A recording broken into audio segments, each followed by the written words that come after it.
Damai sejahtera Allah yang melampaui segala akal, itulah yang memelihara hati dan pikiran kita sekalian di dalam nama Yesus Kristus Tuhan kita. Amin.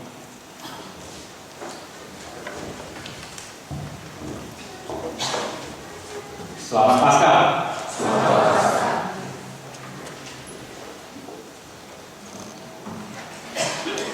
Bapak Ibu sekalian, juga saudara-saudara yang terkasih dalam nama Tuhan, marilah kita membuka Alkitab kita untuk mendengarkan berita Paskah di pesta yang kedua ini. Berita tentang kebangkitan Yesus Kristus Tuhan kita yang tertulis di Injil Yohanes pasal ke-20 ayat 19 sampai 23. Saya akan bacakan untuk kita semua.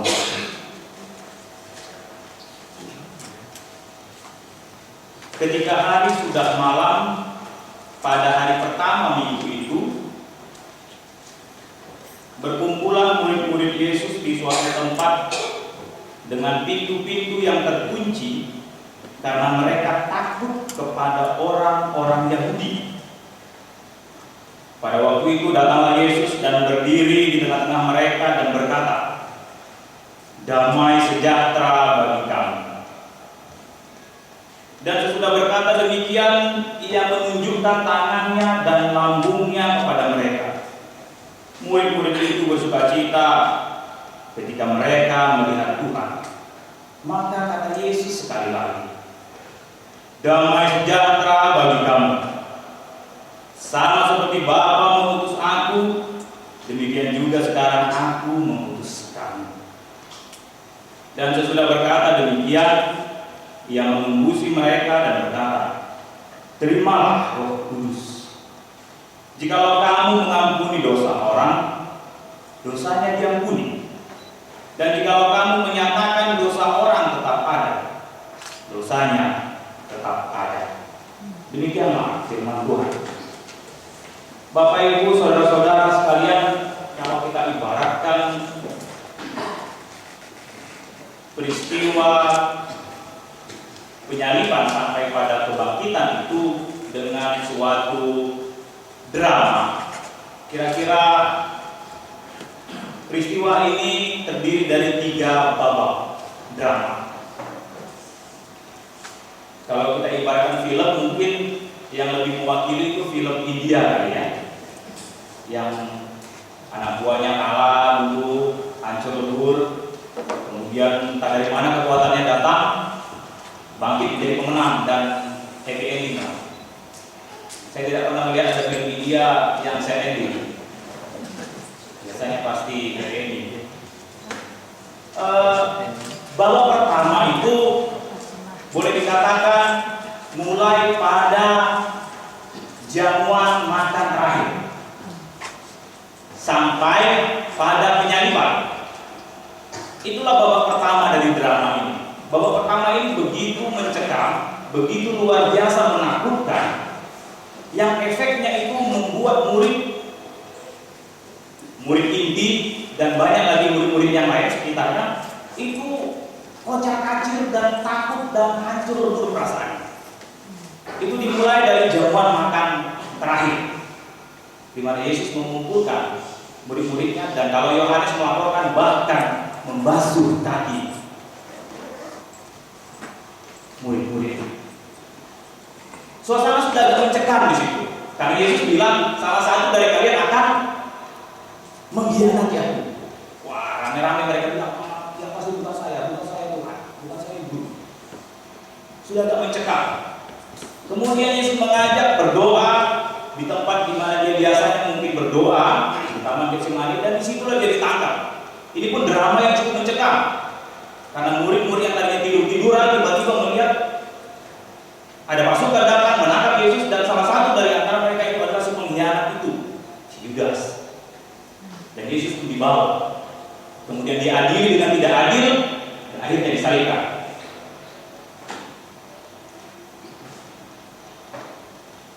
Itulah babak pertama. Babak kedua itu Sabtu, hari Sabat.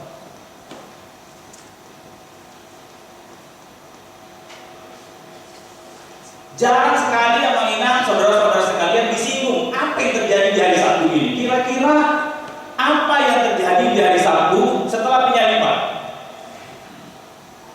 Sekarang saya mau mengajak Mama Inang dan teman-teman semuanya bermain-main dengan imajinasi.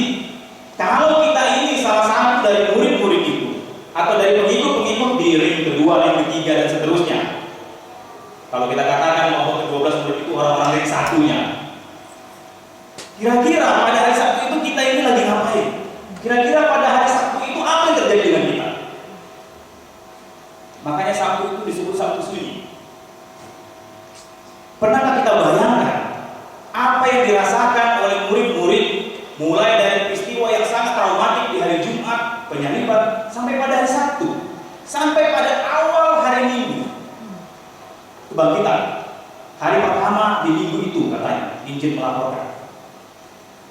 Pernahkah kita bermain-main imajinasi? Karena buat kita sekarang peristiwa penyaliban ini ya tidak terlalu menyeramkan mungkin buat kita. Karena kita tidak pernah memainkan imajinasi 2000 tahun yang lalu lebih, peristiwa penyaliban itu seperti apa sih?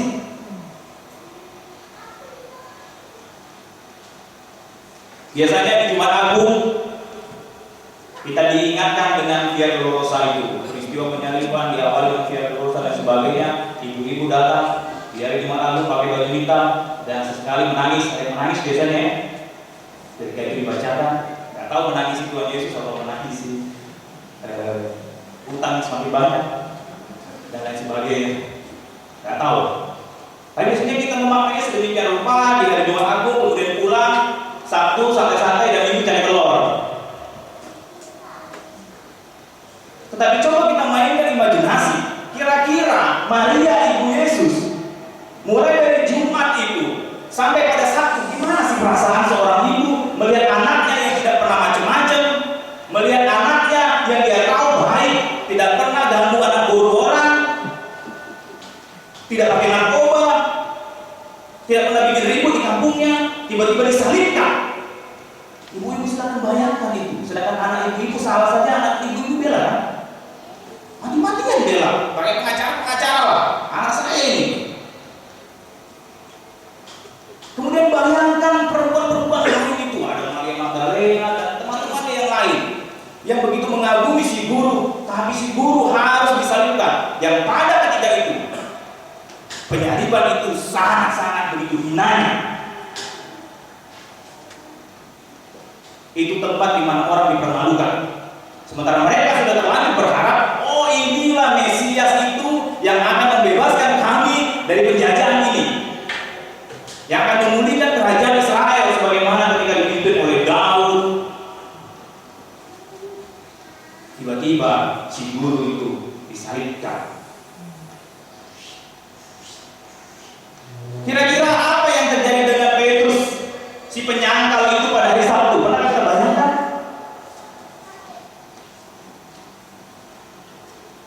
Atau Yudas yang ternyata begitu gundahnya karena Yesus yang dia sangka, mungkin menurut perkiraan Yudas, Yesus akan membuktikan bahwa dirinya Mesias yang bersifat politis itu ternyata tidak menjawab satu kata pun ketika dihakimi, ketika diludahi, ditampar, dipukul, dicambuk.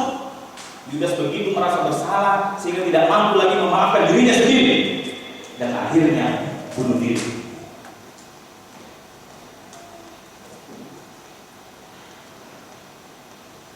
Kemudian Bapak Ibu dan teman-teman sekalian, setelah babak kedua di Minggu Sunyi itu, saya mau katakan ini semacam babak recovery sebenarnya, di mana orang-orang yang sudah melihat peristiwa traumatik yang di Jumat di hari Sabtu itu berusaha menata lagi perasaannya. Perempuan-perempuan yang begitu takut dan trauma melihat peristiwa itu berusaha mengumpulkan kekuatan begitu rupa. Karena apa saya katakan seperti itu? Karena pada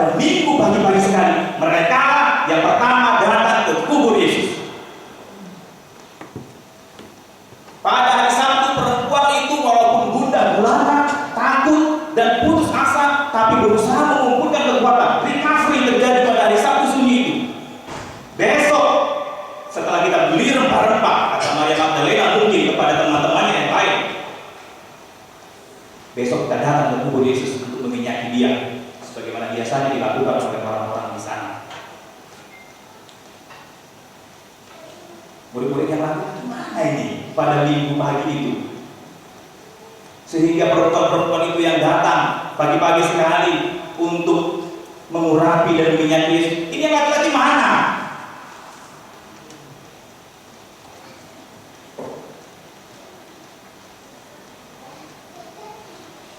Saya membayangkan perempuan-perempuan ini sudah capek mengandungi ya. Habis sudah air matanya mengandungi, apalagi Maria Magdalena atau Maria ibunya Yesus dan yang lain, itu sudah habis air mata mengandungi, tapi masih berusaha meluangkan dirinya pagi-pagi sekali pada hari Minggu pergi ke kubur. Di mana resikonya begitu besar? Kenapa? Kenapa resikonya begitu besar?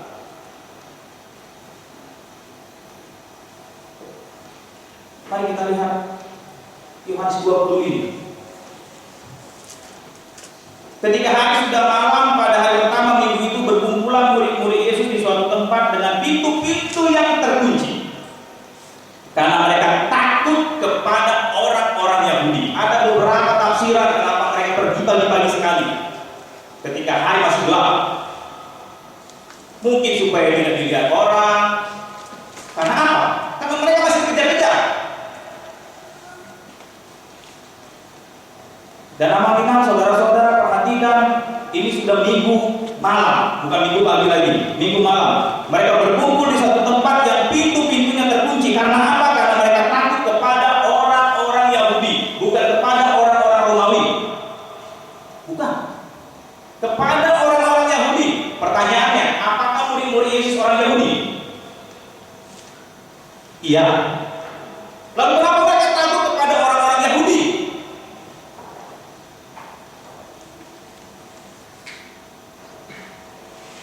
Karena gerakan yang mereka ikuti melalui Yesus itu adalah gerakan spiritual yang menantang, melawan status quo yang ada pada saat itu.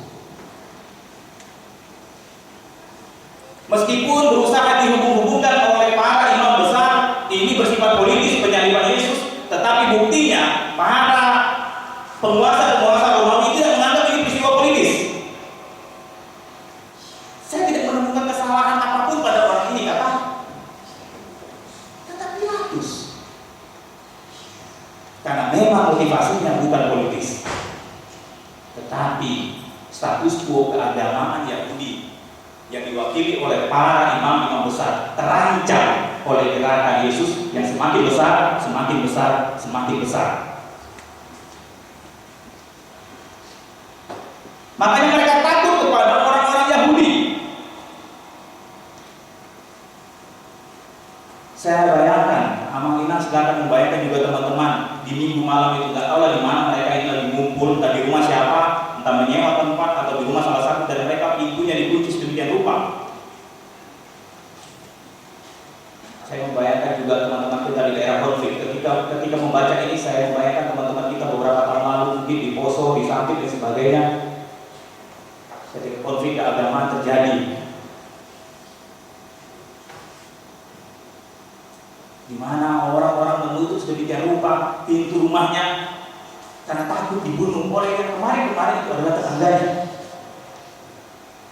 Dan tidak sedikit dari mereka yang mati di rumahnya karena apa? Karena tidak bisa masuk, orang-orang pembunuh itu dibakarlah dari luar. Kadang-kadang memang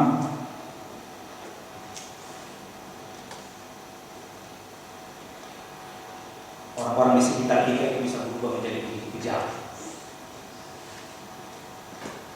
Tetapi Amalina juga teman-teman sekalian, mari perhatikan ayat ke-19 itu di bagian terakhir. Setelah digambarkan bahwa mereka begitu takut mengunci pintu-pintu dari rumah itu, dan mereka katanya takut kepada orang-orang Yahudi, tiba-tiba dari mana datangnya Yesus yang sudah bangkit dari kematian itu, datang berdiri di tengah-tengah mereka dan berkata, Amalina perhatikan ayat 19 terakhir, damai sejahtera bagi kamu. Ini diulangi lagi di ayat 21. Kenapa perlu sampai 2 kali Yesus mengatakan damai sejahtera bagi kamu? Inang pada saat itu begitu luar biasa takutnya mereka, sehingga Yesus perlu 2 kali mengatakan, damai sejahtera, jangan takut lagi. Inilah aku, guru kalian itu, yang akan memberikan kekuatan kepada kalian. Kira-kira seperti itu. Makanya perlu 2 kali Yesus mengatakan, mungkin mereka ini pucat-pucaton, tinggi, Maria, mungkin si Petrus yang selalu bersuara lebih besar itu, maaf ya maaf, sudah lari terbirit-birit, mungkin cari pintu keluar. Atau murid-murid lainnya mungkin sudah tidak tahu lagi apa yang terjadi ketika itu, sehingga Yesus perlu 2 kali mengatakan, damai sejahtera bagi kamu, Shalom, unang mabiar be, on nunga babak ketiga, babak ke-1, babak kedua dari drama ini okelah engkau takut, tetapi di babak ketiga ini aku sudah bangkit, jangan takut lagi, damai sejahtera bagi kamu. Itu yang mau dikatakan. Amanginan saudara-saudara sekalian, dalam nama Tuhan Yesus Kristus, sekarang kita mau bedakan kepada 2 perbedaan besar antara pengikut Yesus ketika itu dan juga sekarang kita ini. Sebelum peristiwa kebangkitan dan pengikut Yesus sesudah peristiwa kebangkitan. Before and after. Sebelum kebangkitan, sebelum peristiwa penyaliban dan kebangkitan, Yesus maklum-maklum saja dengan para murid yang masih takut, yang masih ragu, yang masih menginginkan. Ternyata ada motivasi-motivasi lain ketika mengikut Yesus. Yesus masih memaklumi murid yang menyangkal, murid yang mengkhianati. Yesus masih memaklumi. Tetapi ketika kebangkitan tiba, ketika pada hari kebangkitan, Yesus tidak lagi memaklumi sebenarnya sifat-sifat atau karakter-karakter seperti itu. Karena apa? Kita lihat di ayat 21, inilah Kristen setelah kebangkitan.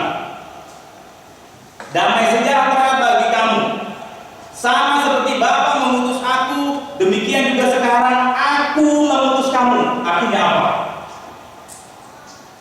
Setelah peristiwa kebangkitan, pengikut Yesus yang tadi itu, si penyangkal tadi itu, yang berputus asa, yang takut, yang sudah kocar-kacir harapan dan lain sebagainya mungkin, sekarang justru diberikan tanggung jawab baru.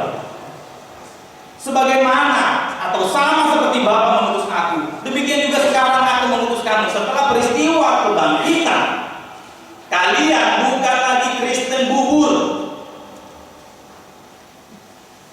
kalian Kristen nasi. Kalian pengikut Kristus yang sudah makan nasi keras, yang sudah bisa mencernanya sedemikian rupa. Sehingga perintahnya adalah sama seperti Bapa mengutus aku, demikian juga aku memutuskan. Mengutus melakukan apa? Apa misi Yesus? Sehingga sekarang saatnya bagi pengikut setelah kebangkitan untuk mengerjakan tugas ini. Saya mau ajak kita sebentar melihat Lukas. Inilah rangkuman dari misi Kristus yang setelah kebangkitan diembankan kepada murid-muridnya. Lukas 4 ayat 18 sampai 19. Saya bacakan buat kita. Roh Tuhan ada padaku, oleh sebab Ia telah mengurapi aku untuk menyampaikan kabar baik. Ingat, tanpa peristiwa kebangkitan tidak ada kabar baik. Setelah kebangkitanlah kabar baik itu diberitakan ke penjuru-penjuru bumi. Oleh sebab Ia telah mengurapi aku untuk menyampaikan kabar baik kepada orang-orang miskin. Dan Ia telah mengutus aku untuk memberitakan pembebasan kepada orang-orang tawanan. Ingat kata pengutusan tadi apa? Dan penglihatan bagi orang-orang buta, untuk membebaskan orang-orang yang tertindas, untuk memberitakan tahun rahmat Tuhan telah datang. Amanginam juga saudara-saudara sekalian, peristiwa kebangkitan menegaskan kepada kita pada malam hari ini bahwa damai sejahtera yang dari Allah, damai sejahtera yang dari Yesus setelah peristiwa kebangkitan menandakan suatu awal yang baru. Inilah awal yang baru. Sebenarnya ayat 19 sampai 23 ini tidak mengingatkan kembali kepada kita. Simpelnya tidak mengingatkan kembali kepada kita dengan pertanyaan. Kita semua yang duduk di sini, yang berkumpul di sini, pertanyaan dari ayat 19 sampai 23 ini sederhana saja. Kita ini Kristen sebelum kebangkitan atau Kristen sesudah kebangkitan?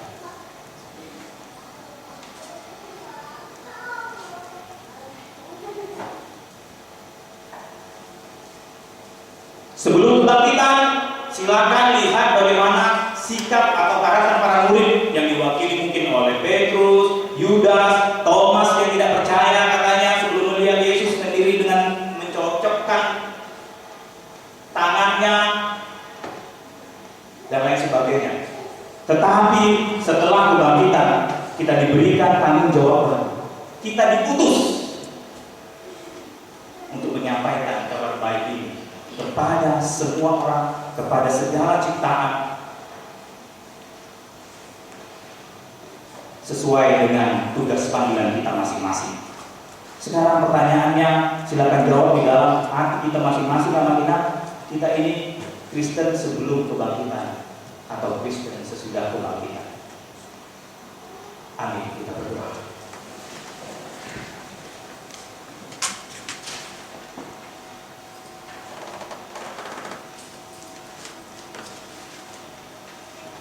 Ya Tuhan,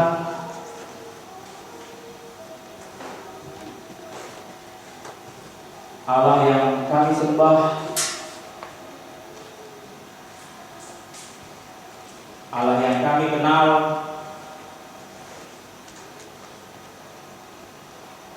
di dalam Yesus Kristus, meskipun kami ini adalah Kristen sesudah kebangkitan, tak jarang kami ini berlaku seperti Kristen sebelum kebangkitan, yang takut, yang cepat putus asa,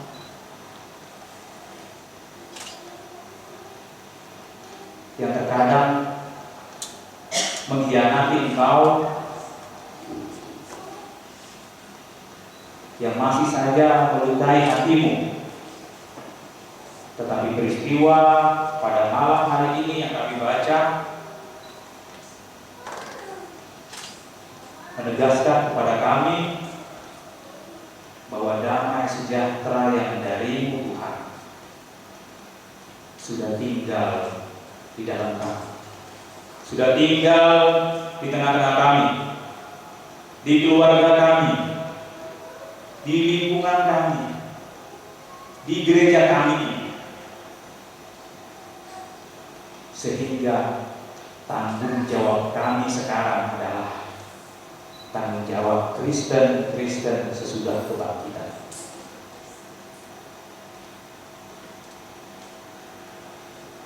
Untuk itu, ya Allah, di dalam Yesus Kristus, kami meminta kekuatan kepada-Mu Tuhan,